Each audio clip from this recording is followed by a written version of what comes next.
আসসালামু আলাইকুম। কেমিস্ট্রির টপিক ভিত্তিক ওয়ান শট সিরিজের আজকের ক্লাসে সকলকে ওয়েলকাম করছি। আজকে আমরা সমযোজী বন্ধন এ টু জেড আলোচনা করব। শুরুতেই আমরা সমযোজী বন্ধনের গঠনটা দেখে নিই। এজন্য ভ্যালেন্স বন্ড থিওরি বা যোজনী বন্ধন মতবাদটা আমাদেরকে ব্যাখ্যা করতে হবে। এই মতবাদে বলা হয়েছে দুটি পরমাণুর একটি করে যে যোজন অরবিটাল তারা পরস্পর অধিক্রমণ করবে এবং এতে আমাদের একটি সমযোজী বন্ধন তৈরি হবে। এখন অরবিটালের অধিক্রমণ বলতে আবার কি বোঝায়? দুটি পরমাণুর দুটি যোজন অরবিটালের একে অন্যের উপর যে উপরিস্থাপন তাকেই কিন্তু বলা হচ্ছে অধিক্রমণ।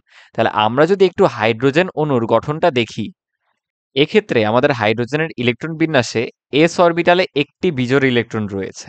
দুটি হাইড্রোজেন তাদের এই বিজোড় ইলেকট্রনধারী অরবিটালের ওভারল্যাপিং ঘটায় বা অধিক্রমণ ঘটায় এবং এর মাধ্যমেই কিন্তু এদের মধ্যে একটি বন্ধন তৈরি হয়। আমরা যদি লুইস ডট স্ট্রাকচারটা আঁকি সেটা দেখা যায় এমন। এক্ষেত্রে হাইড্রোজেন হাইড্রোজেন যে বন্ধনটা রয়েছে সেখানে দুটি ইলেকট্রন অবস্থান করে, একটি এই হাইড্রোজেনের এবং অপরটি কিন্তু অপর হাইড্রোজেনের। তারা পরস্পর এই একটি করে ইলেকট্রন শেয়ারের মাধ্যমে হাইড্রোজেন অণু গঠন করেছে এবং বিজোড় ইলেকট্রন কিন্তু শেয়ার করা যায়, কারণ অরবিটালের যে অধিক্রমণটা ঘটবে সেটা কিন্তু অর্ধপূর্ণ অর্থাৎ বিজোড় ইলেকট্রনধারী যোজন অরবিটালে ঘটবে। আমরা যদি আরো কিছু যৌগের গঠন দেখি তাহলে আরো ক্লিয়ার হবে। এক্ষেত্রে মিথেনের ক্ষেত্রে দেখা যায় কার্বনের ইলেকট্রন বিন্যাস কিন্তু এই রকম। বন্ধন গঠনের সময় যোজন ইলেকট্রনগুলো আরো উচ্চতর শক্তি স্তরে যায়, এতে করে চারটি বিজোড় ইলেকট্রন পাওয়া যায়। পূর্বের এস অরবিটালে দুটি ইলেকট্রনের মধ্যে একটি এখন 2p-z অরবিটালে চলে গিয়েছে। দেখো তো, এক্ষেত্রে আমাদের অর্ধপূর্ণ যোজন অরবিটাল কয়টি?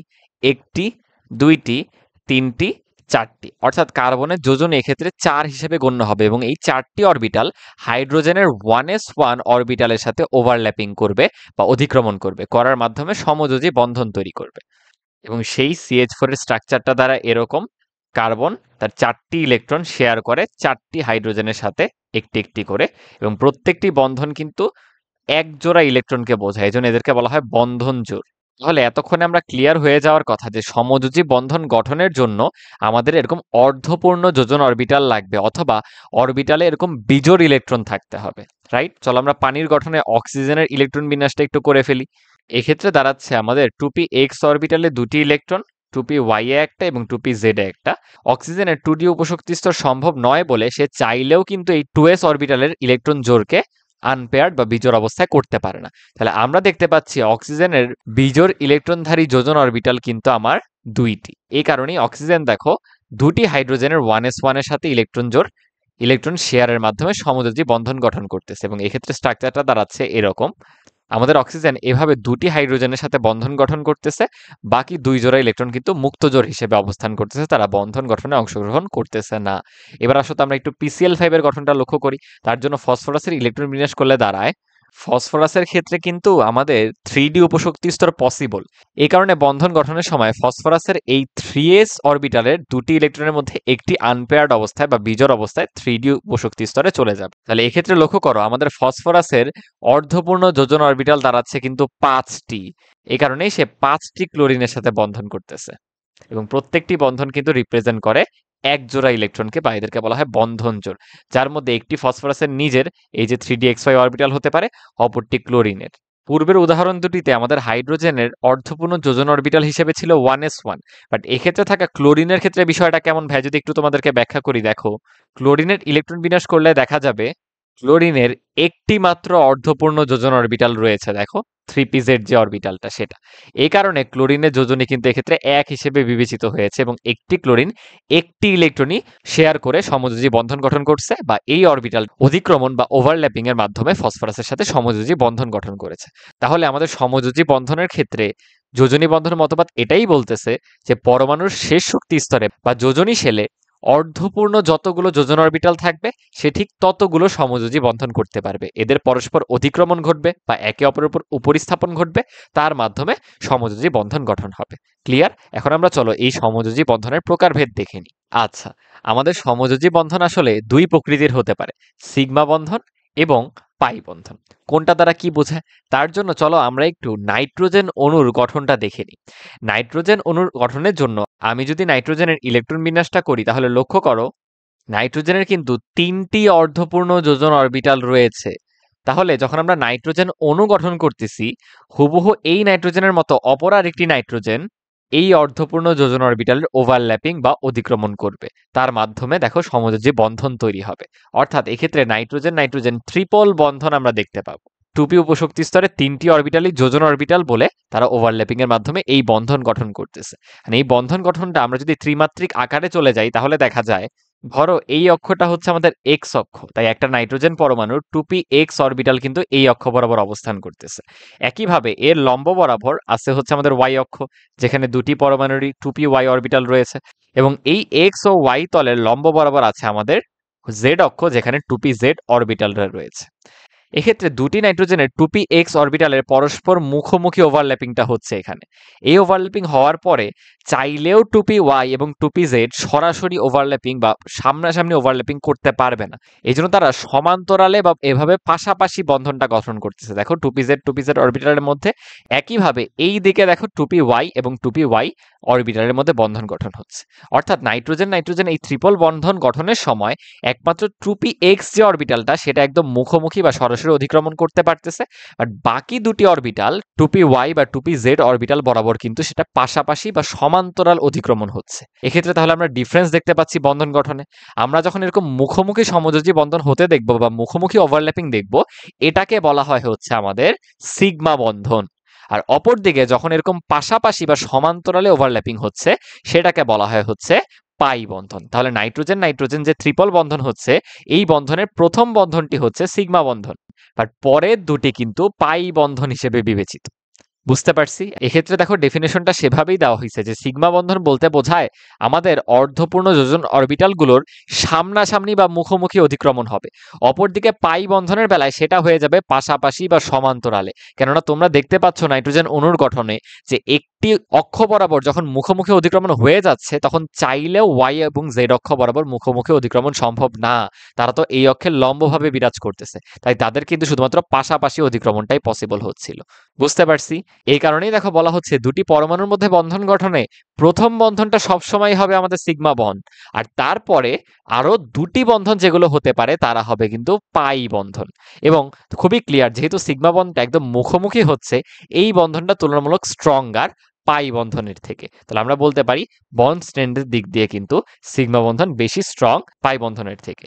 এরপর আমাদের এস এস অরবিটাল বা পিওএস অরবিটাল বা পি এবং পি অরবিটালের মধ্যে এই সিগমা বন্ধন গঠন সম্ভব। অপরদিকে দেখো এস অরবিটালে কিন্তু পাই বন্ধন গঠন সম্ভব না। আমরা পি এবং পি অরবিটাল কিংবা পি এর সাথে ডি, এবং এক্ষেত্রে অ্যাকচুয়ালি একটা কারেকশন হবে, ডি এর সাথে ডি অরবিটালের পাই বন্ধন হতে পারে। কেননা আমরা কিন্তু জানি যে আমাদের এস অরবিটাল হচ্ছে গোলকাকার, আর গোলকাকার দুটি অরবিটালের মধ্যে যে অতিক্রমণ হবে সেটা সবসময় কিন্তু মুখোমুখি অতিক্রমণ সম্ভব। সেখানে আমরা চাইলেও দুটি লম্ব অক্ষ বরাবর প্যারালালি বা সমান্তরালে বা পাশাপাশি অতিক্রমণ করতে পারবো না। এই জন্য মাথায় রাখবা যে এস অরবিটাল কিন্তু কখনো পাই বন্ধন গঠন করে না, এবং সামনে যে আমরা সংকরায়ন করব সেই সংকর অরবিটাল সবসময় সিগমা বন্ধন গঠন করে, এবং যতগুলো অসংকরিত বিশুদ্ধ অরবিটাল থাকবে তারাই একমাত্র পাই বন্ধন গঠন করবে। আর সর্বশেষে সিগমা বন্ধনের দুটি পরমাণুর অক্ষ বরাবর কিন্তু ঘূর্ণন সম্ভব, কিন্তু পাই বন্ধনের ক্ষেত্রে সেই ঘূর্ণন কিন্তু সম্ভব না, কারণ দুটি পরমাণু দেখো ফিক্সড হয়ে যায় বা অ্যাটাচড হয়ে যায়। কেন? কারণ এক্ষেত্রে একটা পাই বন্ধন গঠন হয় উপরে এবং নিচে, এটা কিন্তু দুটি বন্ধন না। দেখো 2pz অরবিটালের মধ্যে যে অতিক্রমণটা ঘটতেছে পাশাপাশি বা সমান্তরালে উপরে এবং নিচে, এটা পুরোটাই কিন্তু একটা পাই বন্ধনকেই রিপ্রেজেন্ট করে, এবং একটা পাই বন্ধন গঠনে পরমাণুটা উপরে এবং নিচে সমান্তরালে পুরোপুরি অ্যাটাচড হয়ে গেছে। সো তুমি চাইলেও এদের অক্ষ বরাবর মুক্ত ঘূর্ণন করতে পারবে না। ক্লিয়ার? তাহলে এই ছিল আমাদের সিগমা বন্ধন এবং পাই বন্ধনের মধ্যে আলোচনা। এখান থেকে কি যে পয়েন্টগুলো তোমাদের মনে রাখতে হবে সেটা হচ্ছে আমাদের সংকরিত অরবিটাল কিন্তু সব সময় সিগমা বন্ধন গঠন করবে, এবং দুটি পরমাণুর মধ্যে বন্ধন গঠনে প্রথমটি অলওয়েজ সিগমা বন্ড, তারপরে আরো যে দুটি বন্ধন হতে পারে সেগুলো কিন্তু পাই বন্ধন হবে। আসো এই বিষয়টা আমরা একটু প্র্যাকটিস করে ফেলি। এক্ষেত্রে দেখো আমি কিছু কার্টুনিক সংকেত লিখছি। এক্ষেত্রে বলতে হবে কোন বন্ধনটা কেমন, সিগমা নাকি পাই। দেখো এক্ষেত্রে একটি বন্ধন হচ্ছে, তাহলে এটা অবশ্যই সিগমা। একটি বন্ধন হলে সিগমা। দুটি বন্ধন হলে একটিকে দিতে হবে সিগমা, তার পরেরটা কিন্তু পাই। এক্ষেত্রে দেখো দুটি বন্ধন, প্রথমটা সিগমা তার পরেরটা কিন্তু পাই। এক্ষেত্রে একটি বন্ধন সিগমা, একটি বন্ধন হলে সিগমা। এক্ষেত্রে যে H2 আছে এরকম না স্ট্রাকচারটা, যে এখানে একটা হাইড্রোজেন এখানে একটা হাইড্রোজেন, প্রত্যেকটা হাইড্রোজেনই কিন্তু সিগমা বন্ধন করে আছে। তাহলে ধরো H2কে কেটে দিই, কারণ আমরা হাইড্রোজেনকে গাঠনিক আকারে রিপ্রেজেন্ট করছি, এটাও সিগমা বন্ধন। কিন্তু এই যে দেখো কার্বন কার্বন ট্রিপল বন্ধন যখন হচ্ছে, একটা সিগমা হলেও বাকি দুটি বন্ধন কিন্তু পাই বন্ধন, এটাই আমরা শিখে আসছি মাত্র, রাইট? এবং সর্বশেষ বন্ধটাও কিন্তু আমাদের সিগমা বন্ড। বুঝতে পারছি? এবার পরের যৌগটায় আসো। সালফার এবং অক্সিজেনের ডাবল বন্ড হচ্ছে এখানে। প্রথম বন্ধনটা সিগমা, পরেরটা অবশ্যই পাই। প্রথমটা সিগমা, পরেরটা অবশ্যই পাই। যেখানেই সিঙ্গেল বন্ড সেখানে প্রত্যেকটাই হবে কিন্তু সিগমা বন্ড। ক্লিয়ার? দেখো এই ক্ষেত্রেও সিমিলারলি সিগমা সিগমা সিগমা, এবং এই দুটি যখন বন্ধন হচ্ছে একটা সিগমা হলে পরেরটা হবে পাই। এক্ষেত্রে সিগমা সিগমা। এক্ষেত্রে আসো আমরা পারক্লোরিক অ্যাসিডের গাঠনিক সংকেতটা লক্ষ্য করি। অক্সিজেন এবং ক্লোরিনের যে ডাবল বন্ধন, প্রথমটি সিগমা, পরেরটি হবে পাই। প্রথমে একটি সিগমা, পরেরটি হবে পাই। প্রথমে একটি সিগমা, পরেরটা পাই। এক্ষেত্রে সিগমা সব একক বন্ধন বলে সিগমা। আমরা কার্বন ডাই অক্সাইডের স্ট্রাকচারটা লক্ষ্য করি। এক্ষেত্রে কার্বন দুটি অক্সিজেনের সাথে ডাবল বন্ধন করতেছে, তাহলে প্রথম বন্ধনটা হবে সিগমা, বাট এর পরের বন্ধনটা কিন্তু পাই হতে হবে। প্রথম বন্ধনটা সিগমা, পরেরটা হতে হবে পাই। একইভাবে প্রথমটা সিগমা, পরেরটা পাই। এবং নাইট্রোজেন অণুর গঠন আমরা একদম চিত্রের সাহায্যে ত্রিমাত্রিক গঠন বিশ্লেষণ করে দেখে আসলাম। প্রথম বন্ধনটা সিগমা হয়ে যায় মুখোমুখি অধিক্রমণ, বাট এরপরে চাইলেও বাকি অরবিটাল গুলো কিন্তু মুখোমুখি অধিক্রমণ করতে পারে না। এক্ষেত্রে হয় পাশাপাশি অধিক্রমণ, অর্থাৎ পাই বন্ধন গঠিত হয়। দেখো আমরা নাইট্রোজেন অণুর গঠনটা সেটাই দেখে আসছিলাম, যে 2px অরবিটাল বরাবর এই যে মুখোমুখি অধিক্রমণ হয়ে গেছে, তারপরের অধিক্রমণগুলো কিন্তু পাশাপাশি 2pz পাশাপাশি অতিক্রমণ হয়েছে বা সমান্তরালে হয়েছে। একইভাবে 2py পাশাপাশি বা সমান্তরালে হয়েছে। কারণ এক্ষেত্রে ওই দুটি অক্ষ 2px এর লম্ব বরাবর আছে বলে তারা চাইলেও কিন্তু একে অন্যের মুখোমুখি হতে পারবে না। ক্লিয়ার? চলো এবার আমরা সামনের দিকে যাই। আমরা সংকরায়ন নিয়ে আলোচনা শুরুর আগে এর প্রয়োজনীয়তা কি বা পুরো কনটেক্সটটা কি সেটা একটু দেখে আসি। দেখো আমরা অলরেডি CH4 এবং PCl5 অণুর যে গঠন সেটা দেখেছিলাম, যে কার্বনের চারটি যে অর্ধপূর্ণ যোজন অরবিটাল, তারা চারটি হাইড্রোজেনের সাথে অধিক্রমণের মাধ্যমে CH4 গঠন করতেছে। এক্ষেত্রে চারটি সমযোজী বন্ধন গঠিত হচ্ছে, প্রত্যেকটা বন্ধন কিন্তু সিগনিফাই করে দুটি ইলেকট্রনকে। এটা আমরা অলরেডি দেখে আসছি। অনুরূপ বিষয়টা আমরা দেখতে পাচ্ছি PCl5 এর গঠনে। এক্ষেত্রে ফসফরাসের 5টি অরবিটাল অর্ধপূর্ণ। এই অর্ধপূর্ণ যোজন অরবিটালগুলো ক্লোরিনের অর্ধপূর্ণ 3pz অরবিটালের সাথে অধিক্রমণ বা ওভারল্যাপিং করে সমযোজী বন্ধন গঠন করতেছে, এবং এক্ষেত্রেও যে 5টি বন্ধন হচ্ছে তারা প্রত্যেকেই দুটি ইলেকট্রনকে সিগনিফাই করে। একটা হচ্ছে ফসফরাসের নিজের, আর একটা কিন্তু ক্লোরিনের। VBT অনুসারে আমরা কিন্তু এভাবেই সমযোজী বন্ধনের গঠন ব্যাখ্যা করে আসছি। বাট এর সীমাবদ্ধতা চলে আসে কোন জায়গায় জানো? দেখো এক্ষেত্রে কার্বনে যে চারটি বন্ধন হচ্ছে প্রত্যেকটা কি আইডেন্টিক্যাল? কোনোভাবেই না। কেন? একটি বন্ধন হচ্ছে এস এর সাথে এস এর সিগমা বন্ধন, একটি বন্ধন হচ্ছে এস এর সাথে পি এক্স এর সিগমা বন্ধন, একটি হচ্ছে এস এর সাথে পি ওয়াই এর সিগমা বন্ধন, কিংবা অপরটি হচ্ছে এস এর সাথে পি জেড এর সিগমা বন্ধন। এরা কি কোনোভাবে আইডেন্টিক্যাল? অথবা আমরা ফসফরাস পেন্টাক্লোরাইডে চলে আসি। একটি বন্ধন হচ্ছে এস এর সাথে পি জেড এর সিগমা, অথবা পি এক্স এর সাথে পি জেড এর সিগমা, লক্ষ্য করে ইলেকট্রন বিন্যাস হতে, অথবা পি ওয়াই এর সাথে পি জেড এর সিগমা, অথবা পি জেড এর সাথে পি জেড এর সিগমা, এবং পঞ্চম বন্ধনটা তো আমাদের DXY এর সাথে পি জেড এর সিগমা। তাহলে কোনোভাবেই কি 5টা বন্ধন আইডেন্টিক্যাল আসতেছে? বাট দেখা যায় যে আমাদের মিথেন অণু বলো বা PCl5 অণু বলো, ওদের যে বন্ধনগুলো সেগুলো অ্যাকচুয়ালি আইডেন্টিক্যাল হয় এবং ওদের একটা সুনির্দিষ্ট আকৃতি রয়েছে, কিন্তু আমরা VBTর মাধ্যমে কিন্তু এই বিষয়টা ব্যাখ্যা করতে পারতেছি না। এখান থেকে চলে আসে সংকরায়নের ধারণা। তাহলে প্রথম প্রশ্ন হচ্ছে, চারটা বন্ধন আইডেন্টিক্যাল কিভাবে হলো? চারটা বন্ধনের বন্ধন দৈর্ঘ্য বা বন্ধন শক্তি কি করে এক হলো ভিন্ন ভিন্ন হওয়ার পরও? এই জন্য ভাইয়া তোমাদেরকে একটা উদাহরণ দিয়ে লক্ষ্য কর। ধরো তোমাদের বাবা বাজার থেকে কিছু আম নিয়ে আসছে। এখন এক এক আম বাইরে থেকে দেখতে এক এক রকম হয় না, চেহারা ভিন্ন ভিন্ন হয় না। এতে করে তোমাদের ভাই বোনের মধ্যে ঝগড়া লেগে গেল, যে না আমি যেটা বাইরে থেকে দেখতে সবচেয়ে ভালো হয় ওইটা খাবো, আরেকজন বলতেছে না এটা দেখতে কিরকম একটু পচে পচে গেছে, আমি এটা খাবো না। এতে করে তো তোমাদের মা মুশকিলে পড়ে গেল। তিনি তখন একটা বুদ্ধি খাটালো, কি? চারটা আমকে নিয়ে ব্লেন্ডারে ব্লেন্ড করলো এবং করে 4 গ্লাসে 4টা আমের শরবত দিল। এখন এক্ষেত্রে বলো তোমরা কি কোনোভাবেই এই আমের জুসগুলোকে ডিফারেন্সিয়েট করতে পারবা? এগুলো প্রত্যেকটাই আইডেন্টিক্যাল মনে হবে না, এবং প্রত্যেকটাই খেতে স্বাদ একই রকমই মনে হবে না, কারণ যতগুলো প্যাটার্নের আম ছিল সবগুলোই কিন্তু ব্লেন্ডারে একে অন্যের সাথে মিশ্রিত হয়ে গেছে। আমাদের সংকরায়নের আইডিয়াটাই এরকম। সংকরায়নের মতবাদে বলা হয়েছে যে বন্ধন গঠনের সময় এই যোজন অরবিটালগুলো এরকম আলাদা আলাদা থাকে না, বরং এরা মিশ্রিত হয়। মিশ্রিত হয়ে একই প্রকৃতির একই সংখ্যক অরবিটাল তৈরি করে, অর্থাৎ 4টি অরবিটাল মিশ্রিত হয়ে সংকরিত 4টি অরবিটাল তৈরি করবে। এবং যেহেতু এক্ষেত্রে একটি এস ও 3টি পি অরবিটাল যোগ হচ্ছে, তাই আমরা বলতে পারি এক্ষেত্রে সংকরায়নটা হচ্ছে sp3। এবং সেই নতুন অরবিটালের নাম ধরে আমরা দিয়ে দিচ্ছি একটা প্রতীক, যে সাই দ্বারা এদেরকে রিপ্রেজেন্ট করতেছি, এবং প্রত্যেকটা অরবিটালেই কিন্তু আমাদের একটি করে ইলেকট্রন ছিল। এরা কিন্তু যোজন অরবিটাল হিসেবেই আছে। এখন এরা আবার সেই যোজন অরবিটাল হিসেবে ওভারল্যাপিং এর মাধ্যমে আমাদের সমযোজী বন্ধন গঠন করবে। জাস্ট পার্থক্যটা কোথায় চলে আসলো? এরা কেউ এখন এস না কিংবা পি না, এরা প্রত্যেকেই কিন্তু সিগনিফাই করে sp3 কে, sp3 কে, sp3 কে এবং sp3 কে। এতে করে 4টা অরবিটালই কিন্তু পুরোপুরি আইডেন্টিক্যাল হয়ে গেল।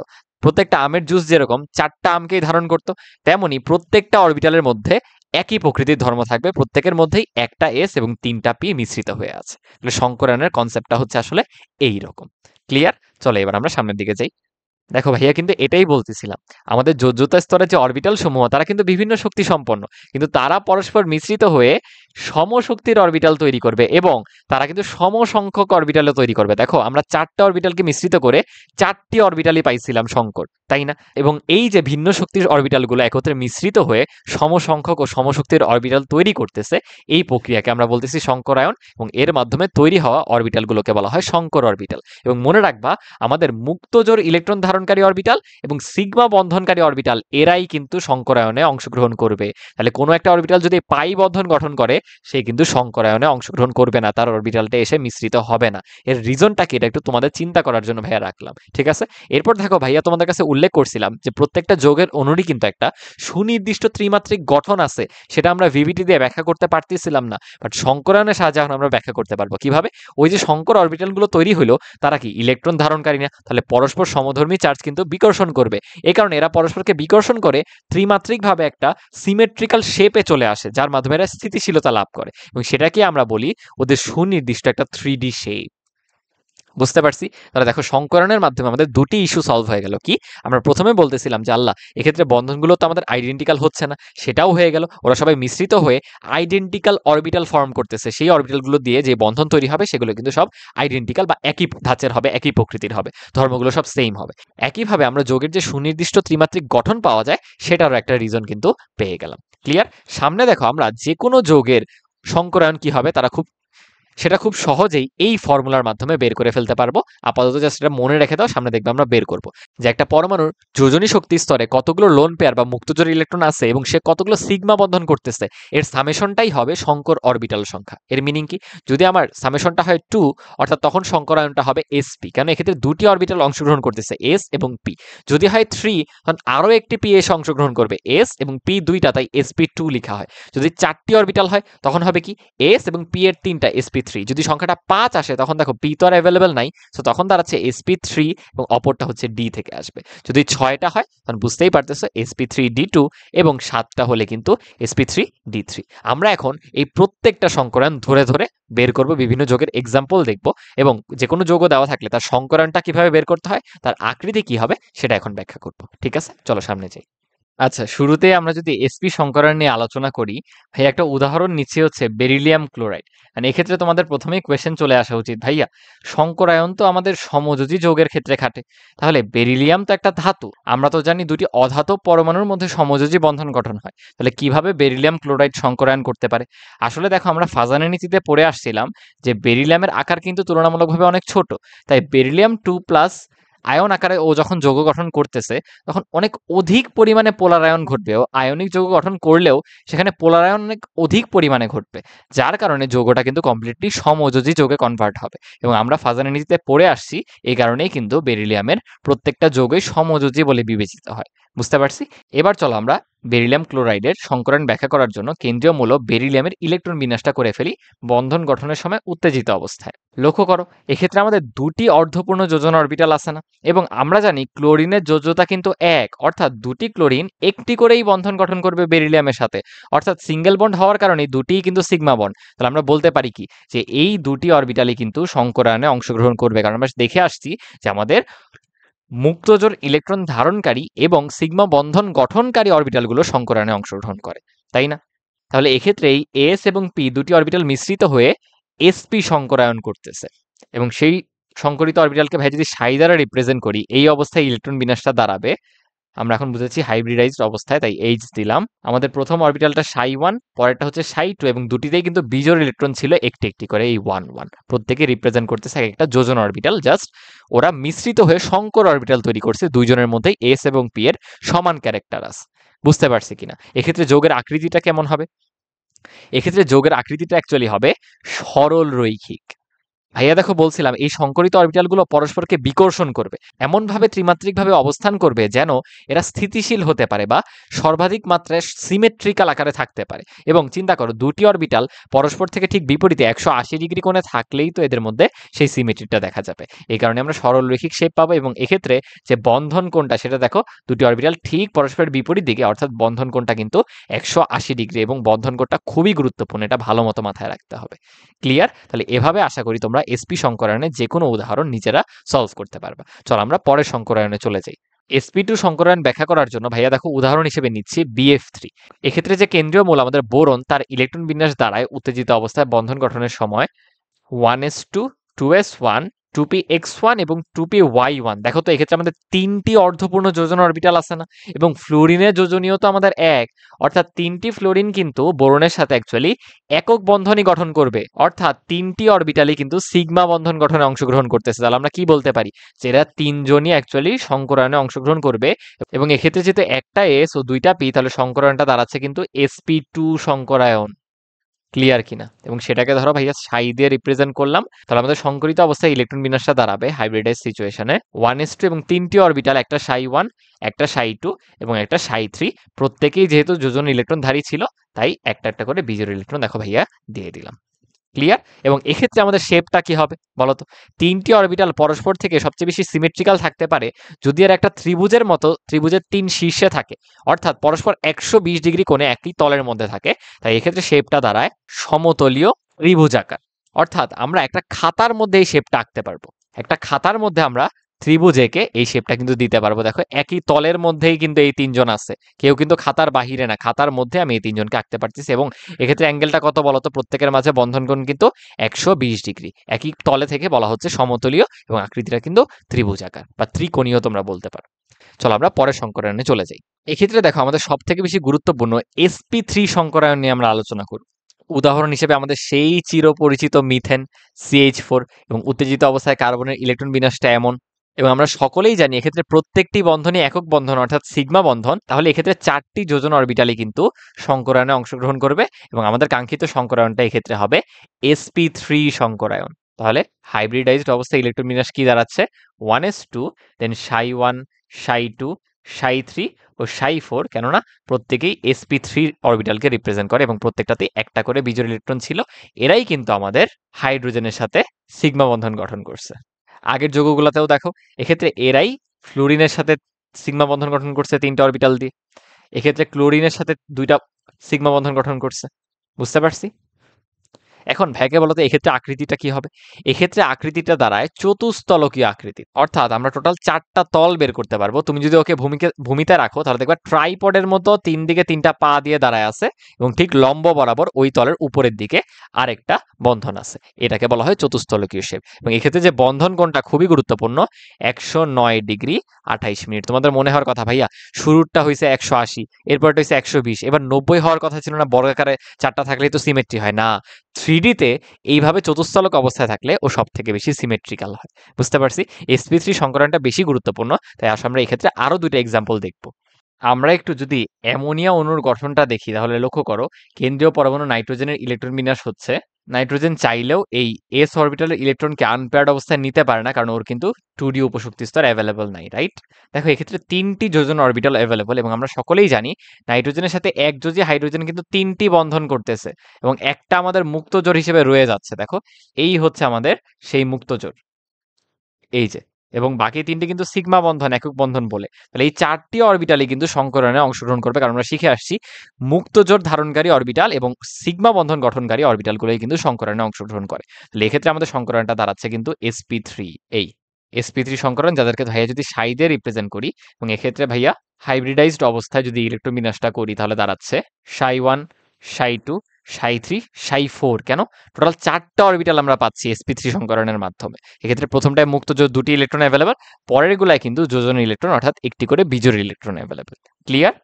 এবার তোমাদের মনে হচ্ছে আকৃতি তো এক্ষেত্রেও যেহেতু sp3 সংকরণ, তাহলে চতুস্থলকীয় আসবে।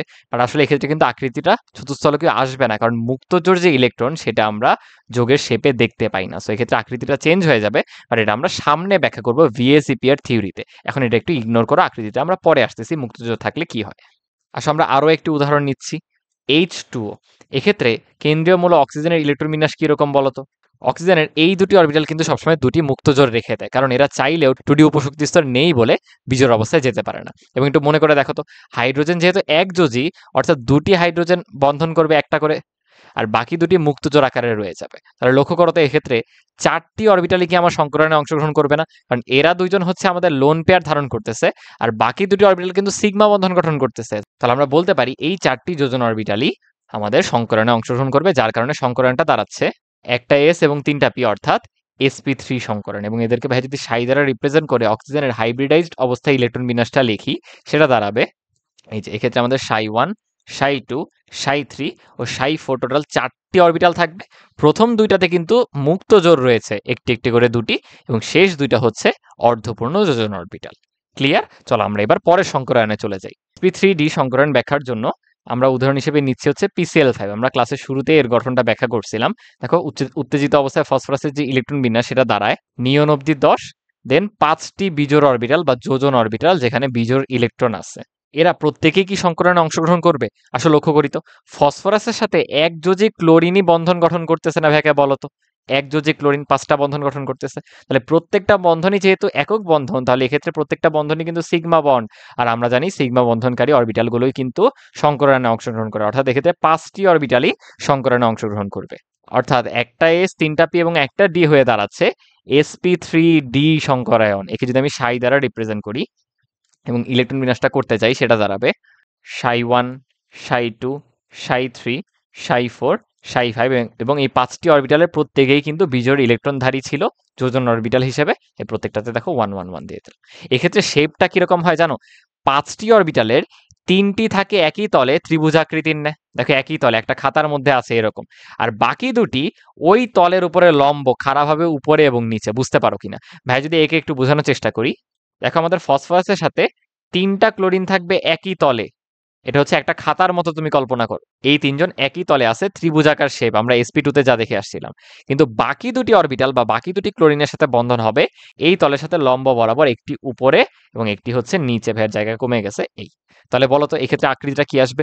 উপরে চাইলে আমরা একটা পিরামিড বানাতে পারি না 3 বাহু সহ, আবার নিচে 3 বাহু সহ একটা পিরামিড বানাতে পারি। তাহলে এক্ষেত্রে দাঁড়ায় ত্রিভুজীয় দ্বি পিরামিড বা ত্রিকোণাকার দ্বি পিরামিড। আমরা ত্রিকোণাকার পিরামিড পাচ্ছি, বাট উপরে একটা এবং নিচে একটা, সো বলতে পারি ত্রিকোণাকার দ্বি পিরামিড। বলো বুঝে বুঝে আমরা শেপটা মনে রাখতে পারবো কিনা? ক্লিয়ার?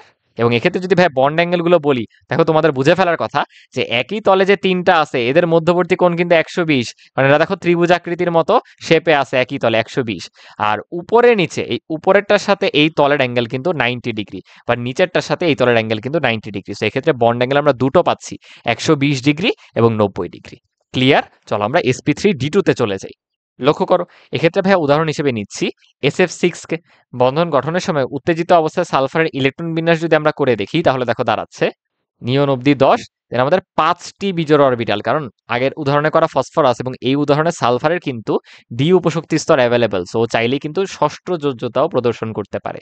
এই এই অবস্থায় থাকা 6টি অরবিটালই কিন্তু আমাদের সংকরায়নে অংশগ্রহণ করবে, কারণ আমরা ক্লিয়ারলি জানি যে আমাদের ফ্লোরিনগুলো একযোজী। সেক্ষেত্রে 6টা ফ্লোরিন একক বন্ধন করতেছে, প্রত্যেকটাই সিগমা বন্ড, তাহলে 6টাই কিন্তু সংকরায়নে অংশগ্রহণ করতেছে, যার কারণে আমাদের একটা এস, 3টা পি ও 2টা ডি মিলে দাঁড়াচ্ছে sp3d2 সংকরায়ন।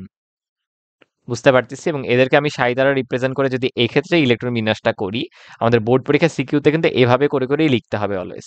সেটা দাঁড়াবে দেখো সাই 1, সাই 2, সাই 3, সাই 4, সাই 5 এবং সাই 6, এবং এই প্রত্যেকটা অরবিটালই আছে কিন্তু একটি করে বিজোড় ইলেকট্রন 1 1 1 1 1 1। এরা প্রত্যেকেই ফ্লুরিনের সাথে পরে বন্ড করছে, যে ফ্লুরিনের সাথে বন্ড, একক বন্ধন, সিগমা বন্ড, এই বন্ড, এই বন্ড। আগেরটাতেও কিন্তু আমাদের ক্লোরিনের সাথে বন্ড করছিল এই অরবিটালগুলো, সিএল এর সাথে, সিএল এর সাথে, সিএল এর সাথে, সিএল এর সাথে, সিএল এর সাথে, রাইট? এক্ষেত্রে বলতো শেপটা কিরকম হবে? এটা কাইন্ড অফ আগেরটারই অনুরূপ। আগে দেখো 5টা অরবিটাল ছিল, সো 3টা ছিল একই তলে, বাকি 2টা লম্ব বরাবর। এক্ষেত্রে যেহেতু 6টা অরবিটাল, সো দেখা যায় কি, এই দেখো এই 4টা আছে একই তলে, এই 4টা ফ্লুরিনের সাথে বন্ধন একই তলে, বর্গাকার শেপে একই তলে আছে। বাকি 2টা ওই তলের উপরে লম্ব, ওই তলের উপরে উপরে এবং নিচে। ধরো তোমার খাতার মধ্যে আছে ওই 4জন, আর বাকি 2টা আছে খাতার উপরে একটা, খাতার নিচে একটা। ভাইয়া যদি একটু এঁকে দেখাই, তাহলে দেখো এরকম দাঁড়াবে। সালফারের সাথে একই তলে থাকবে আমাদের 4টা, বর্গাকার একটা শেপ তৈরি করবে। এরা কিন্তু একই তলে অবস্থান করতেছে, তাই দেখো ভাই এইভাবে বুঝাচ্ছি। আর এই তলের উপরে লম্বাকার উপরে এবং নিচে আমাদের আরো দুটি বন্ধন দুটি ফ্লোরিনের সাথে। দেখো বুঝতে পারছো কিনা? এক্ষেত্রে দেখো তো, নিচে তুমি একটা পিরামিডের মতো মতো বানাতে পারবা, উপরে একটা পিরামিডের মতো বানাতে পারবা, উপরে হবে 4 তল নিয়ে আর নিচে হবে 4 তল নিয়ে, তাহলে টোটাল কি অষ্টতলকীয় হয়ে যাচ্ছে না, 8 তল।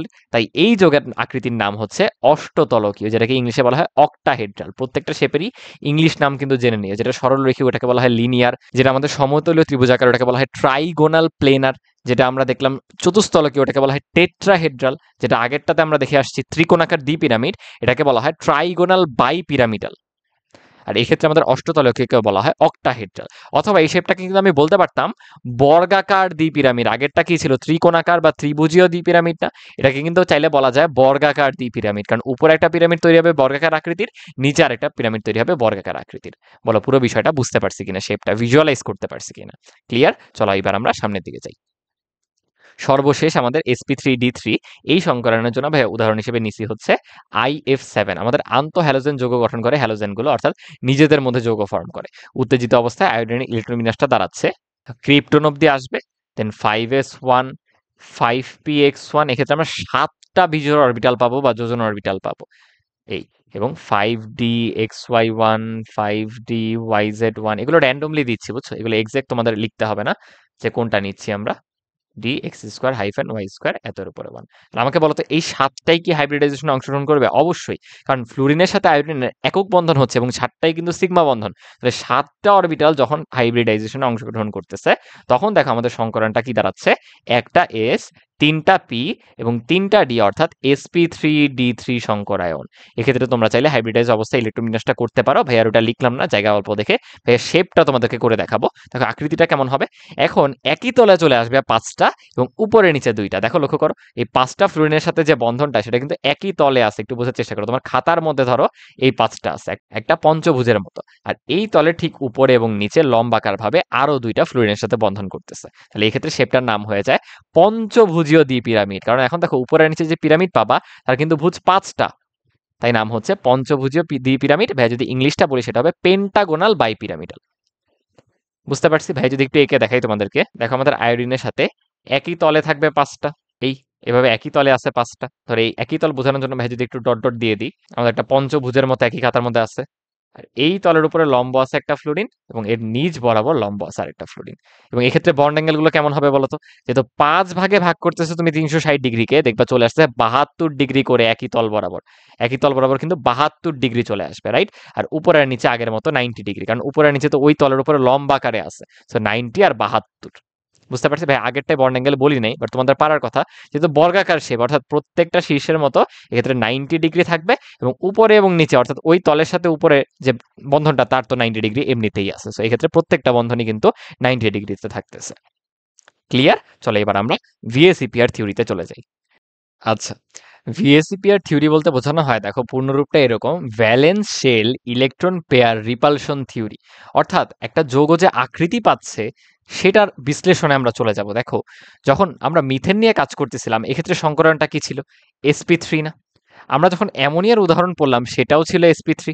আমরা যখন পানির ক্ষেত্রে করলাম সেটাও কিন্তু sp3। কিভাবে? দেখো এক্ষেত্রে সিগমা বন্ধন 2টা, লোন পেয়ার 2টা, সো 2টা যোগ করে দেখো 4, আর 4 এর জন্য কিন্তু sp3 আসে। এক্ষেত্রে দেখো আমাদের সিগমা বন্ধন 3টা, লোন পেয়ার হচ্ছে একটা, যোগ করে দেখো কত আসে 4, 4 এর জন্য sp3। আমরা বলছিলাম এই ফর্মুলা দিয়ে কিন্তু আমরা খুব সহজেই মানে গঠনের মাধ্যমে ইলেকট্রন বিন্যাস না করেই সংকরণ বের করে ফেলতে পারি। এক্ষেত্রে দেখো সিগমা বন্ধন 4টা, কোনো লোন পেয়ার নাই, তাও কি হয়েছে, যোগ করে দেখো 4 আসতেছে সংকরিত অরবিটাল সংখ্যা, যার কারণে sp3। বাট ভাই এখন ব্যাখ্যা করতে চাচ্ছি, দেখো ভিএসইপিআর থিওরিতে বলা হয়েছে যে লোন পেয়ারের মধ্যে যে বিকর্ষণ হয়, অর্থাৎ অক্সিজেন অণুর ক্ষেত্রে দেখো 2টা লোন পেয়ার, এক্ষেত্রে যে বিকর্ষণটা হবে সেটা সব থেকে হাইয়েস্ট, তার থেকে কম হয় হচ্ছে লোন পেয়ার ও বন্ড পেয়ার। অর্থাৎ এই যে অ্যামোনিয়ার লোন পেয়ারটা তার সাথে এই বন্ড পেয়ারের যে বিকর্ষণ সেটা, এবং এর থেকেও কম হয় হচ্ছে বন্ড পেয়ার অর্থাৎ মিথেন অণুতে দেখো প্রত্যেকটা বন্ধন জোড়ের যে বিকর্ষণ, তাহলে সব থেকে বেশি বিকর্ষণ হয় লোন পেয়ারে, তারপর লোন পেয়ার বন্ড পেয়ার, আর সবচেয়ে কম হয় বন্ড পেয়ারে। এই কারণে দেখো আমাদের CH4 এর যে যৌগের আকৃতি সেটা আসতেছিল কিন্তু চতুস্তলকীয়, রাইট? এবং এক্ষেত্রে যে বন্ধন কোনটা সেটা আমরা বলে দিছিলাম কত বলতো, 109 ডিগ্রি 28 মিনিট, রাইট? কিন্তু দেখা যায় কি অ্যামোনিয়ার বেলায় তোমার এই ক্ষেত্রে কি কোনো বন্ধন জোড় আছে? না, এক্ষেত্রে বরং মুক্ত জোড় আছে। অর্থাৎ এক্ষেত্রে ওর দিক থেকে যে বিকর্ষণটা আসবে সেটা কিন্তু কার্বন হাইড্রোজেন বন্ধন জোড় এবং বন্ধন জোড়ের মধ্যে যে বিকর্ষণ ছিল তার থেকে বেশি হবে। অর্থাৎ এক্ষেত্রে যে বন্ড অ্যাঙ্গেলটা সেটা কিন্তু তুলনামূলক কমে যাবে, কারণ দেখো বিকর্ষণের কারণে এই বন্ধনটা হ্রাস পেয়ে যাচ্ছে, অর্থাৎ চেপে যাচ্ছে একদিকে। এই কারণে দেখা যায় অ্যামোনিয়া অণুতে যে বন্ধন কোণটা সেটা হয় হচ্ছে 107 ডিগ্রি। বুঝতে পারছি, আমি শেপটায় পরে আসতেছি। এবং পানির বেলায় লক্ষ্য করো, এক্ষেত্রে দুইটা বন্ধন জোড়, অর্থাৎ একে তো এদের নিজেদের মধ্যে অনেক বিকর্ষণ আছে, যার কারণে এরা নিজেরা অনেক বেশি ওয়াইড অবস্থায় চলে গেছে। আবার এরা লোন পেয়ার বন্ড পেয়ার বিকর্ষণ করতেছে, অর্থাৎ এক্ষেত্রে যে অ্যাঙ্গেলটা সেটা আরো কমে যাবে দুইটি মুক্ত জোড়ের ক্ষেত্রে থাকায়। এবং দেখা যায় এই ভ্যালুটা দাঁড়ায় 104 ডিগ্রি 28 মিনিট। তাহলে ভিএসইপিআর থিওরি অনুসারে দেখো আমরা এরকম বন্ধন করে তুলনা করতে পারি। মুক্তজোড় যখন ছিল না তখন সব থেকে বেশি, যত মুক্তজোড় বাড়তেছে তত দেখো বন্ড অ্যাঙ্গেল কমে যাচ্ছে, কারণ মুক্তজোড়ের বিকর্ষণটা বা লোন পেয়ার বিকর্ষণটা কিন্তু বেড়ে যায়। এবং আমরা যৌগের আকৃতিতে মুক্তজোড়টাকে দেখতে পাই না। এই কারণে যখন CH4 ছিল কোনো মুক্তজোড় নাই, সবগুলোই বন্ধন জোড়, তখন আমরা শেপটা দেখতে পাচ্ছি চতুস্থলকীয় হিসেবে। বাট অ্যামোনিয়ার বেলায় আমরা এই যে উপরের যে মুক্তজোড়টা সেটাকে দেখতে পাবো না। সো ভুলে যাও উপরে কিছু আছে, শুধু শুধু নিচের অংশগুলো নিয়ে একটা শেপ বানাও। দেখা যায় যে পিরামিডাল শেপ পাওয়া যায়, অর্থাৎ পিরামিডীয় আকৃতির। বুঝতে পারতেছি কিনা? আবার অনেকে এটাকে বলে বিকৃত চতুস্থলকের পিরামিড আকৃতি, কারণ ওর হওয়ার কথা ছিল চতুস্থলক, সেটা বিকৃত হয়ে পিরামিডীয় আকৃতির হয়ে গেছে। বলো বুঝতে পারি কিনা? এন্ড পানির বেলায় হয় কি, দুইটা মুক্তজোড়, অর্থাৎ এক্ষেত্রে উপরের দুইটাকে দেখা যাবে না, নিচে জাস্ট একটা ভি শেপ দেখা যাবে। অনেকে এটাকে বলে উল্টা ভি শেপ, অথবা বেন্ড শেপও বলা হয়, অথবা অ্যাঙ্গুলার শেপও বলা হয়, এরকম বিভিন্ন নামে ডাকা হয়। দেখছো, ভিএসইপিআর থিওরি অনুসারে আমরা এভাবে যৌগের আকৃতির পার্থক্য, সংকরণ একই হওয়ার পরও আকৃতির পার্থক্য এবং বন্ধন কোণের পার্থক্য করতে পারি। আসলে আমরা আরো কয়েকটা এক্সাম্পল প্র্যাকটিস করে ফেলি, এবং এই উদাহরণগুলো কিন্তু খুবই গুরুত্বপূর্ণ, আমাদের বোর্ড পরীক্ষায় প্রায়ই চলে আসে। এক্ষেত্রে লক্ষ্য করো, আমি আগের মতো পানি এবং অ্যামোনিয়াকে নিচ্ছি, আর এক্ষেত্রে অক্সিজেনের গ্রুপেরই নিচের দিকে আরেকটা মৌল সালফার, তার হাইড্রেটকে নিছি হাইড্রোজেন সালফাইড, এবং একইভাবে নাইট্রোজেনের সাথে তার একই গ্রুপ বরাবর নিচে ফসফরাস, তার হাইড্রেটকে নিছি ফসফিন। এদের মধ্যে আমি তুলনা করি। তখন আমরা মাত্র জেনে আসলাম এক্ষেত্রে বন্ড অ্যাঙ্গেলটা হয় হচ্ছে 104 ডিগ্রি 28 মিনিট। বাট দেখা যায় হাইড্রোজেন সালফাইডের বেলায় এই বন্ড অ্যাঙ্গেলটা হয়ে যায় প্রায় 92 ডিগ্রি। এক্ষেত্রে এত কম হওয়ার কারণ কি? ওরও তো দুটি মুক্ত জড়ি রয়েছে। এক্ষেত্রে কম হওয়ার কারণটা হচ্ছে তড়িৎ ঋণাত্মকতা। আমাকে বলো তো, অক্সিজেন এবং সালফারের মধ্যে তড়িৎ ঋণাত্মকতা কার বেশি? তড়িৎ ঋণাত্মকতা বা ইলেকট্রোনেগেটিভিটির দিক দিয়ে কিন্তু অক্সিজেনের বেশি, অক্সিজেনের ভ্যালুটা বেশি সালফারের থেকে।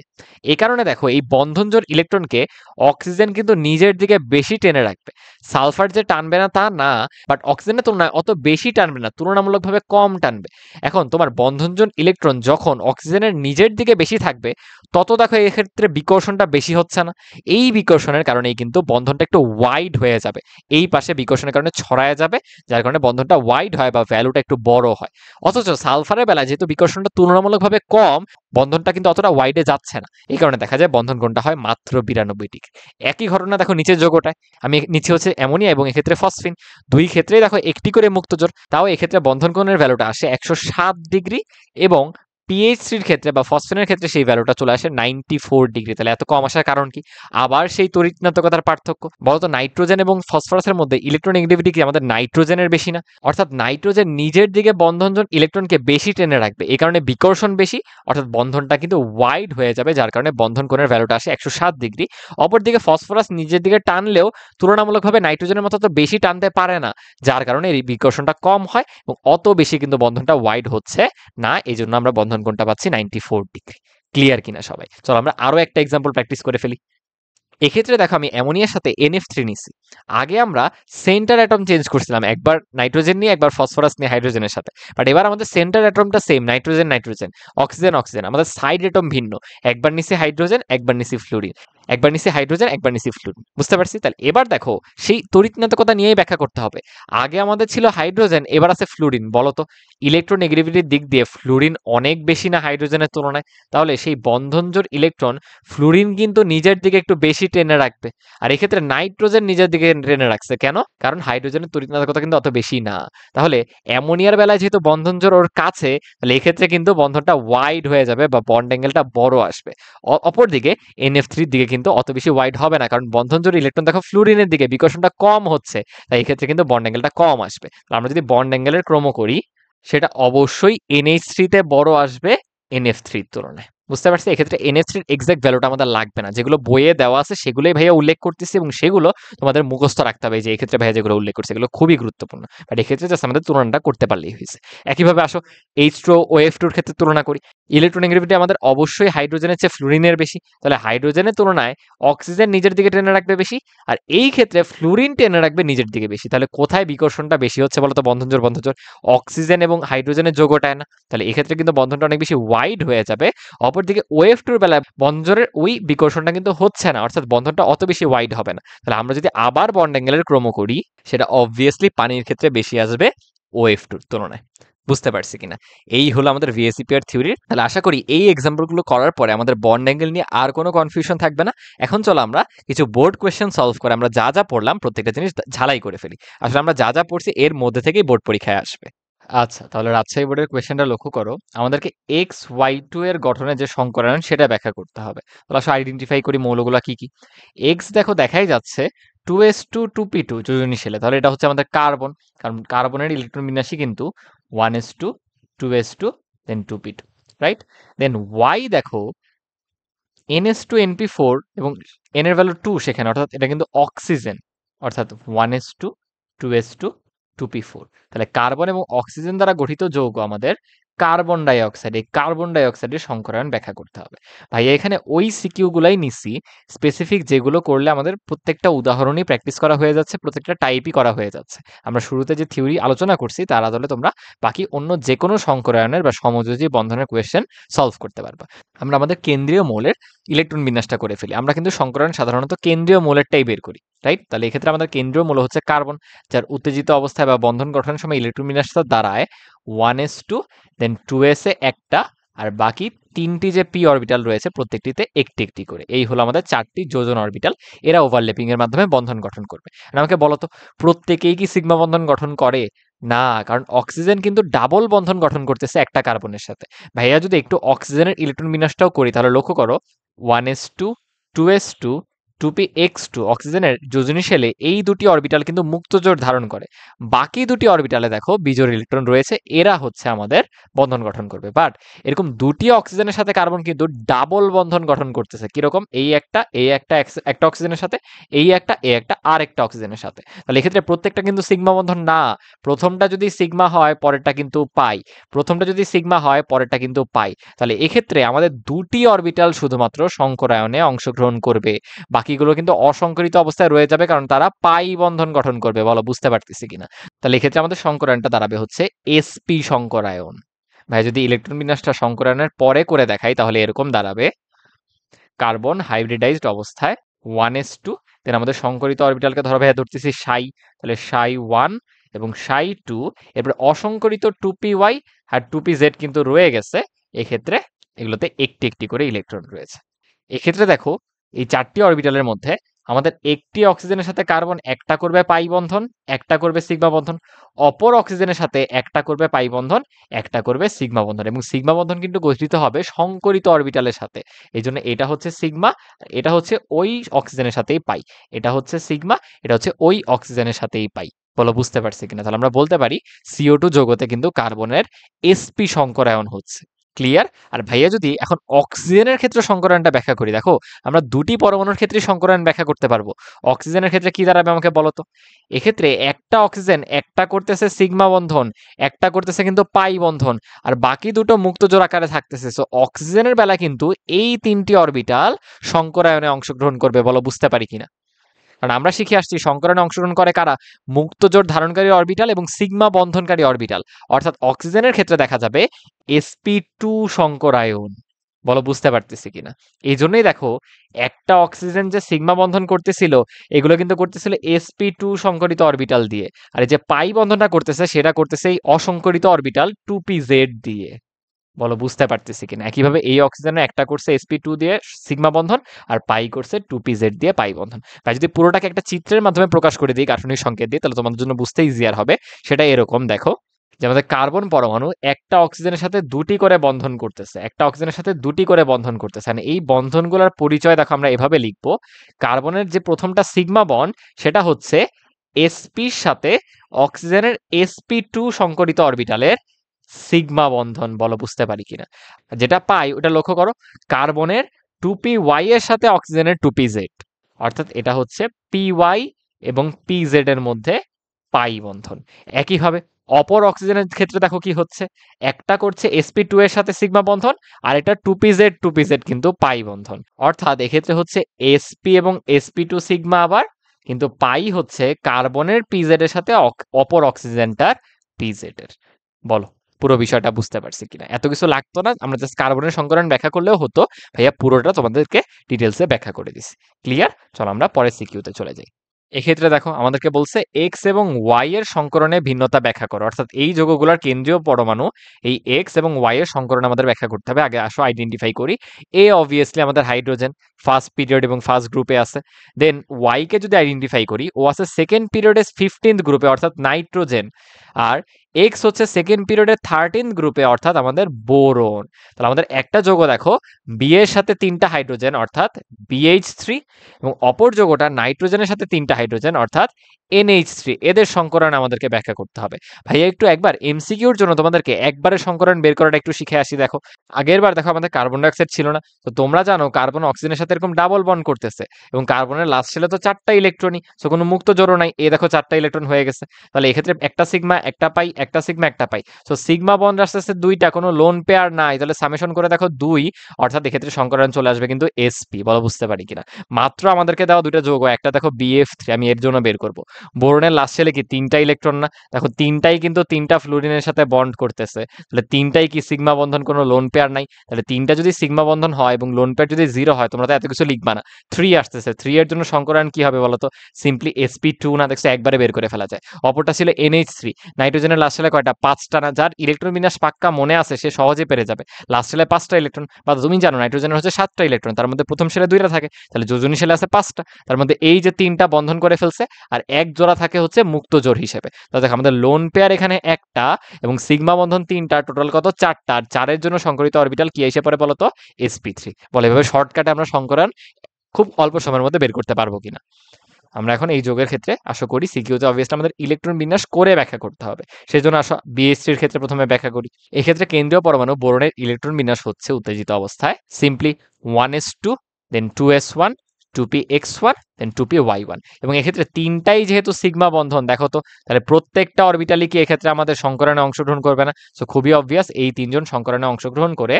এই উদাহরণটা কিন্তু আমরা অলরেডি থিওরি পড়ার সময় পড়ছিলাম। এক্ষেত্রে সংকরণটা দাঁড়াচ্ছে একটা এস এবং 2টা মিলে sp2 সংকরণ। তোমরা যা সাই দিয়ে পরে ইলেকট্রন বিন্যাসটা দেখায় দিও। এবার আসুন অ্যামোনিয়ারটা করি। এক্ষেত্রে আমাদের কেন্দ্রীয় পরমাণু কে বলতো? নাইট্রোজেন। তার ইলেকট্রন বিন্যাস ভ্যা করি 1s2, 2s2, দেন আমাদের পিতে 3টা বিজোড় ইলেকট্রনধারী অরবিটাল আছে। এবং এক্ষেত্রে দেখো ও কিন্তু 3টাই সিগমা বন্ধন গঠন করতেছে হাইড্রোজেনের সাথে, কিন্তু একটা ওর মুক্তজোড় হিসেবে রয়ে যায়, কারণ ও চাইলেও 2d উপশক্তি স্তর না থাকা ওটাকে আনপেয়ার অবস্থায় নিতে পারবে না। তাহলে এই প্রত্যেকেই কিন্তু আমাদের হাইব্রিডাইজেশনে অবস্থান করবে, কারণ এখানে কোনো পাই বন্ধন নাই। আর সবাই অবস্থান করে দেখো আমাদের সংকরণটা দাঁড়াচ্ছে কি বলতো? Simply sp3। বলো আমরা লিখতে পারবো না পরীক্ষায় যে এই দুটো সংকরণ কেন ভিন্ন হলো করে দেখাইতে ইলেকট্রন বিন্যাসের মাধ্যমে? চলো পরে সিকিউতে যাই। দেখো এক্ষেত্রে আমাদের দুইটা যৌগ দেওয়া আছে, একটা PQ4+, একটা Q2, আর এদের বন্ধন কোণের ভিন্নতার সম্পর্কে আমাদের আলোচনা করতে বলছে। চলো বের করে আগে মৌলগুলা কি কি। কিউ দেখাই যাচ্ছে আমাদের হাইড্রোজেন। এরপর দেখো পি সেকেন্ড পিরিয়ড 15 গ্রুপ অর্থাৎ নাইট্রোজেন।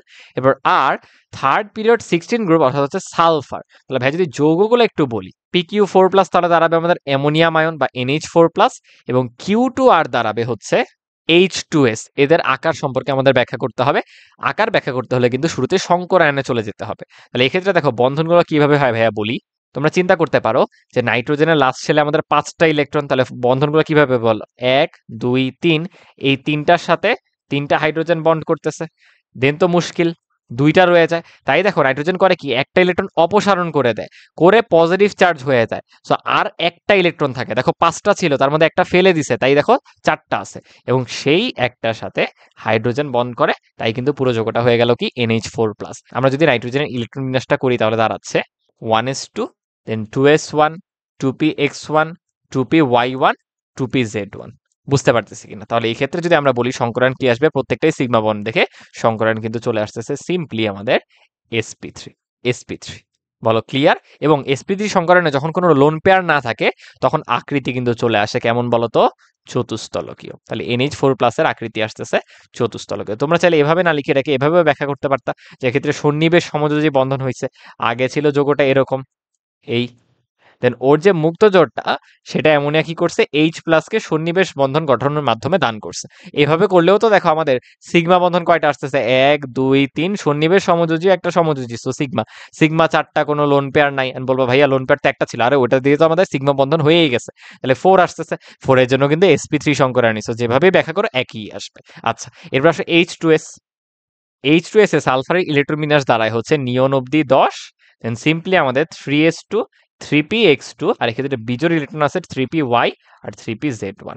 আমরা জানি যে এক্ষেত্রে সালফার দুইটা বন্ধন করলেও বাকি দুইটা দেখো মুক্তজোড় আকারে রেখে দিচ্ছে, সো সংকরায়নে কিন্তু প্রত্যেকটা অরবিটালে অংশগ্রহণ করবে, কারণ এই যে আমাদের লোন পেয়ার গুলা ওরা সংকরিত অরবিটালে থাকে, আমরা জানি পাই বন্ধন অংশগ্রহণ করে না সংকরিত অরবিটালে, তাহলে এক্ষেত্রেও কিন্তু সংকরায়ন চলে আসতেছে সিম্পলি sp3। বাট sp3 হলেও এক্ষেত্রে আকৃতি কি চতুস্তলকীয় হবে না, কারণ এক্ষেত্রে মুক্তজোড় ইলেকট্রন আছে, এদের বিকর্ষণের কারণে লোন পেয়ার বিকর্ষণ তো হচ্ছেই এদিকে, আবার লোন পেয়ার বন্ড পেয়ার বিকর্ষণের কারণে আকারটা চেপে যাবে, সো এক্ষেত্রে আমরা বেন্ড শেপ বা অ্যাঙ্গুলার শেপ বা উল্টা ভি শেপ এরকম দেখতে পাবো। তাহলে এদের আকৃতি কি সেম হচ্ছে না, কিন্তু সংকরায়ন সেম বাট আকৃতি ভিন্ন, এটা আমরা ভিএসিপি এর থিওরিতে ডিটেলসে ব্যাখ্যা করে আসছি। ক্লিয়ার? চলো পরের সিকিউতে যাই। যশোর বোর্ডের কোয়েশ্চেনটা লক্ষ্য করি।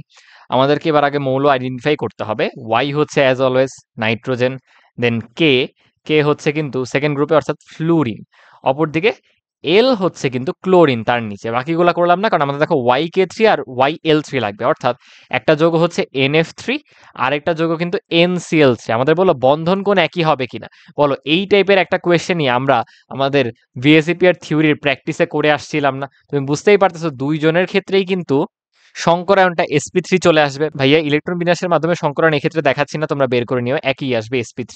ভাইয়া দেখো বলে দিচ্ছি, 3টা সিগমা একটা লোন পেয়ার, 3 আর 1 4, তাহলে sp3 আসতেছে। একইভাবে NCl3 এর বেলাও দেখো সিমিলার না, একটা লোন পেয়ার, দেন আমাদের 3টা হচ্ছে সিগমা বন্ড, সেখান থেকে চলে আসবে কিন্তু sp3 সংকরায়ন। কিন্তু বন্ধন কোণ দেখো কেন একই হবে না, কারণ তুমি যদি তড়িৎ ঋণাত্মকতা দেখো তাহলে সেটা অবশ্যই ফ্লুরিনের ক্লোরিনের থেকে বেশি, বলো সত্য কিনা? অর্থাৎ বন্ধজোড় ইলেকট্রন ক্লোরিন নাইট্রোজেন থেকে যতটুকু না টানবে তার থেকে বেশি কিন্তু ফ্লুরিন টানবে, অর্থাৎ ফ্লুরিনের দিকে বন্ধন জোর বেশি যেয়ে থাকবে এরকম। অথচ এক্ষেত্রে কিন্তু বন্ধন জোর নাইট্রোজেনের দিকে বেশি থাকবে, নাইট্রোজেনের তড়িৎচঞ্চকতা ক্লোরিনের থেকে বেশি। তাইলে আমরা কি দেখবো, নাইট্রোজেনের দিকে বন্ধন জোর ইলেকট্রন থাকায় এক্ষেত্রে বিকর্ষণটা বেশি হচ্ছে, অর্থাৎ বন্ধন দুটি কিন্তু ওয়াইড হয়ে যাবে।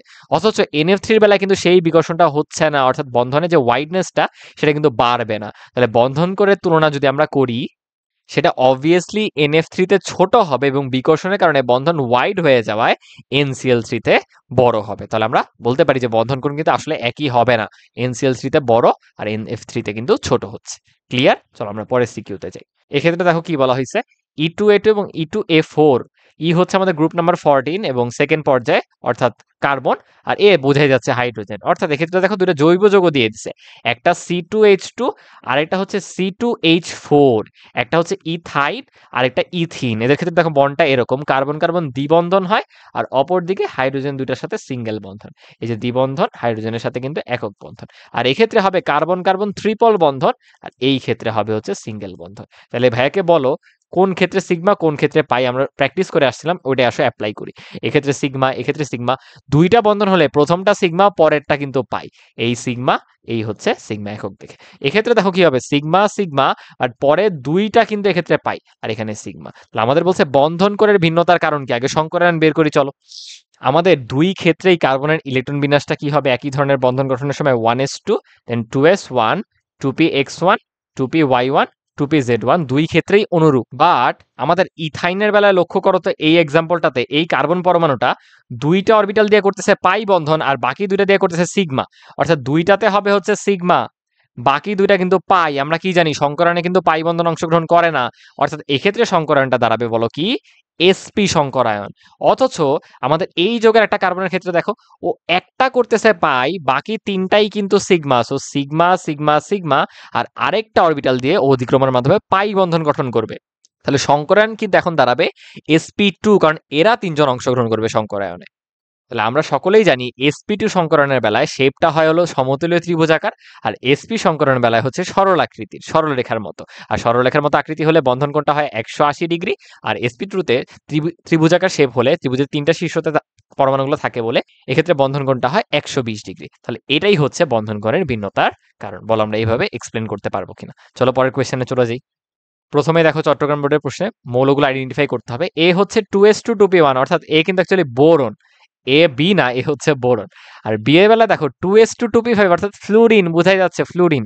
অপরদিকে সি হচ্ছে 3s2 3p3, অর্থাৎ এটা হচ্ছে ফসফরাস, এবং 3s2 3p5, অর্থাৎ আমাদের ক্লোরিন। আর যৌগগুলো তাহলে কি দাঁড়াচ্ছে বলতো? ab4 মাইনাস, অর্থাৎ BF4 মাইনাস একটা যৌগ এই, আর অপরদিকে CD3, অর্থাৎ PCl3 অপর আরেকটা যৌগ। এদের বন্ধন করের ভিন্নতা, অর্থাৎ আমাদের আগে সংকরায়নটা বের করতে হবে। দেখো তো এক্ষেত্রে কি হয়েছে, বোরনের লাস্ট শেলে 3টা ইলেকট্রন, সো বোরন 3টা ফ্লুরিনের সাথে বন্ধন গঠন করতে পারবে, এক বন্ধন একযোজী ফ্লুরিনের সাথে, বাট আরেকটা করতে পারবে না, সেই জন্য একটা সিঙ্গেল ইলেকট্রন অতিরিক্ত নিচ্ছে।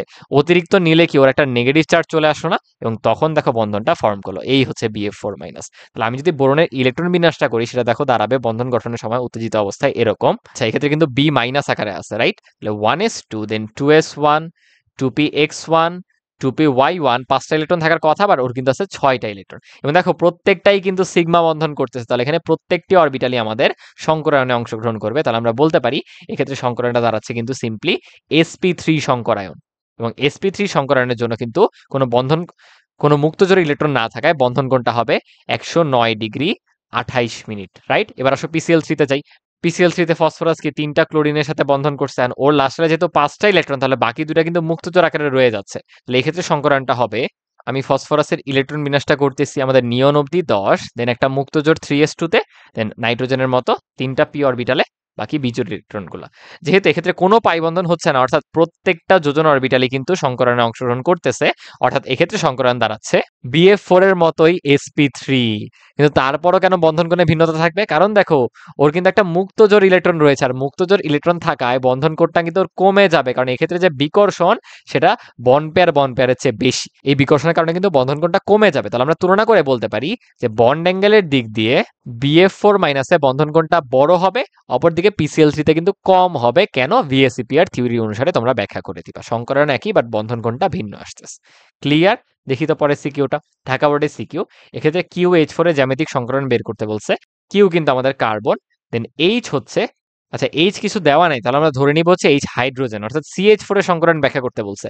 আশা করি এটা তোমরা করতে পারবে, আমরা কয়েকবারই আজকের ক্লাসে করছি। দেন MOD এর হাইড্রাইড, এম দেখো আমাদের নাইট্রোজেন, আর ডি কি বলতো? ফসফরাস। অর্থাৎ NH3 এবং PH3, ফসফিন ও অ্যামোনিয়া, এদের বন্ধন কোণের যে পার্থক্য সেটা ব্যাখ্যা করতে হবে। আমরা কিন্তু VSEPR থিওরিতে এই এক্সাক্ট এক্সাম্পল নিয়ে ব্যাখ্যাটা করে আসছি। তাহলে ভাইয়া এই সিকিউটা করে দিচ্ছি না, এটা তোমরা বাসায় পুরোপুরিভাবে করে নিবা। এবং এই ছিল মোটামুটি আজকের ক্লাস। সংকরণের প্রায় বোর্ড পরীক্ষার জন্য বা একাডেমিক প্রিপারেশনের জন্য যা লাগবে একদম বেসিক থেকে, কনটেক্সট থেকে তোমাদের বুঝিয়ে দিছি পুরো ক্লাসে। তোমাদের কাজ হবে পুরো থিওরিটা ভালো মতো আয়ত্ত করে দেন বোর্ড সিকিউগুলো ধরে ধরে প্র্যাকটিস করা। তাহলে আশা করি সংকরণ থেকে তোমরা একটা সিকিউ আনসার করতে পারবা। ঠিক আছে? তাহলে আজকের ক্লাস এই পর্যন্তই। আল্লাহ হাফেজ সবাইকে। আসসালামু আলাইকুম।